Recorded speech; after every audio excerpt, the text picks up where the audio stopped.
What if I told you that confidence isn't about waiting to feel ready, but about taking action even when you're scared? I've built several businesses. I've managed huge teams. I've stood on stages while completely terrified, and yet I'm still here. So if you've ever wondered how to stay composed, stop overthinking, or truly develop confidence, here's the truth. I'm going to show you how to actually create confidence. Most people see it the wrong way. Confidence is the result, not the starting point. People constantly ask me, Illa, how do I build confidence? And I get it, because everywhere you hear the same advice, just believe in yourself. They think you should write affirmations on your bathroom mirror every morning. And honestly, that's exactly what I did in my early 20s. I wrote things like, I am strong, I am capable, I am confident. But nothing really changed. Staring at those words didn't affect how I felt the rest of the day. The reason is simple. Confidence comes from taking action. That's why I always say your actions shape your mindset. When you follow through on promises to yourself, especially when you don't feel like it, that's what produces confidence. Most people miss this. They chase the outcome instead of the process. It's like someone who wants to be fit but spends all their time wishing they were. The answer isn't in wishing, it's in showing up at the gym, doing the workouts, eating right. You don't just hope for results, you earn them. For example, at 21, I moved across the country with no job, no money, and no idea what I was doing. I definitely wasn't confident, but I made a plan. I got a small apartment in California, found a gym nearby that was hiring, and applied because I couldn't even afford extra gas. I landed a job at 24 Hour Fitness, and within days I realized it wasn't really about fitness. It was about sales and marketing. I had no clue what I was doing. My bank account was draining fast, rent was due, and I had student loans. Quitting would have crushed me, so I committed to learning. I read books on sales, worked long hours, studied people better than me, and pushed myself.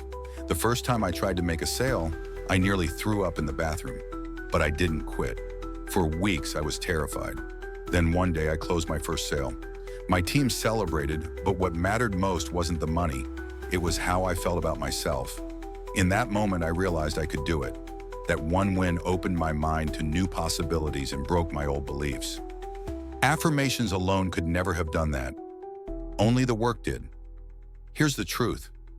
Confidence doesn't care about your past, your background, or your experience. It only cares that you put in the effort. Confidence is earned, and just like a muscle, if you don't keep using it, it weakens. That's why building confidence requires consistent action. When I was overweight and wanted to lose 100 pounds, I didn't just wish for it. I copied the habits of fit people. I tracked my workouts, my meals, everything. I didn't lose weight overnight, but over time I saw steady progress. That's when I realized confidence isn't about quick highs, it's about data and evidence. Your brain believes what you repeatedly show it. That's why tracking progress matters, because feelings are unreliable, but evidence is undeniable. And if you struggle with consistency, it's often because you're aiming too big.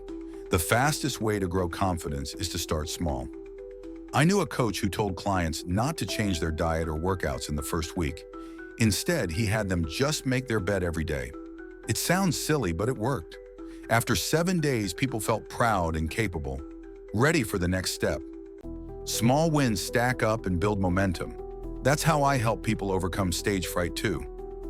I don't throw them onto a big stage. I start with 60 seconds on a Zoom call, then 2 minutes, then part of a meeting, then eventually a full presentation. Step by step, their confidence grows until they're speaking at major events. So here's what you need to know. Confidence is built by action, by tracking your progress, and by breaking goals into small, achievable steps. And yes, you'll feel fear, but fear is normal. Your brain is wired for survival, not success. The fear is strongest right before the breakthrough. But once you face it, your body calms down. Within minutes, the fear fades because you didn't run away. That's the secret. Emotions follow motion. You don't wait to feel confident. You act first, and confidence comes after. Carry your fear with you. Don't fight it. Do the thing anyway. That's how you build real, lasting confidence. And once you know this formula, you can apply it to any area of your life.